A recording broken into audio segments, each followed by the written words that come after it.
world today, playoff games are coming up, including the Rose Bowl. But because of COVID, the annual Rose Parade looked a little different today. Joining me now, tournament CEO of the Tournament of Roses Parade, and my good friend, David Eads. David, nice to see you. Happy New Year. Hello, good morning. Happy New Year to you as well.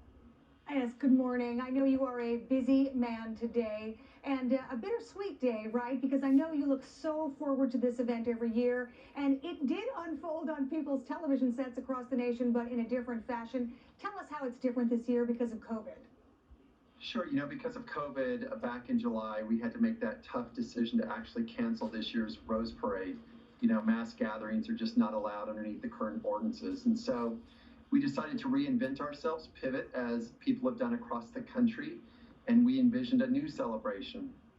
Tens of millions of people invite us into their homes every New Year's Day morning to celebrate the new year. And we did that this year with the Rose Parade's New Year celebration that's presented by Honda. So a television special that really was in the spirit of past Rose Parades.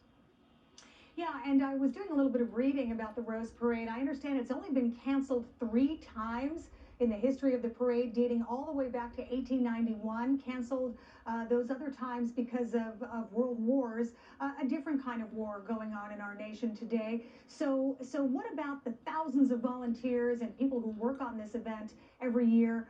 Did they get a chance to still participate and have some fun with this?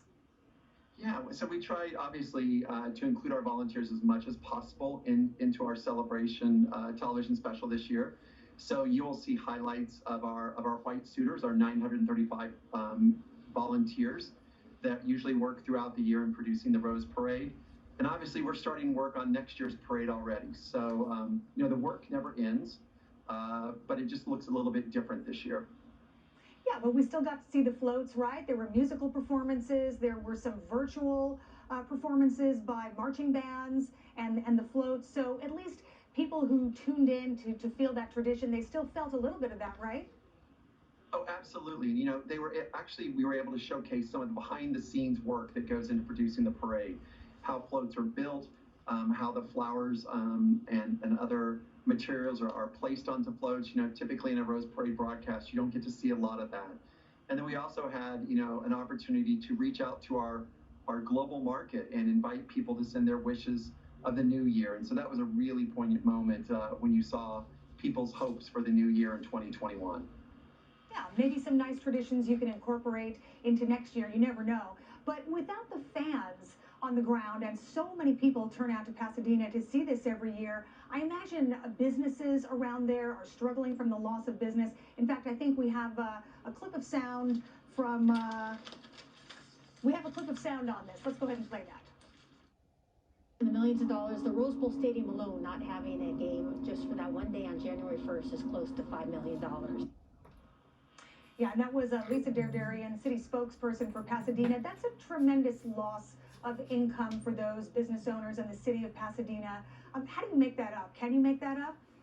Well, at a time, again, when businesses are hurting, especially small business, annually the Rose Parade and the Rose Bowl game contribute more than $200 million in economic impact to not just Pasadena, but the Southern California region.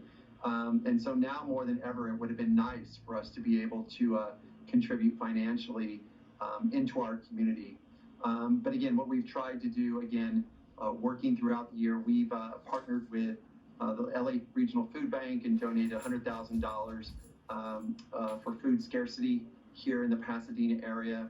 Our volunteers delivered more than 50,000 meals to families this summer, again, with students not being in schools and not being able to access their meal programs. So, we're trying to do what we can, again, to help people here in the Pasadena area and the San Gabriel Valley region during this very dark time of the pandemic.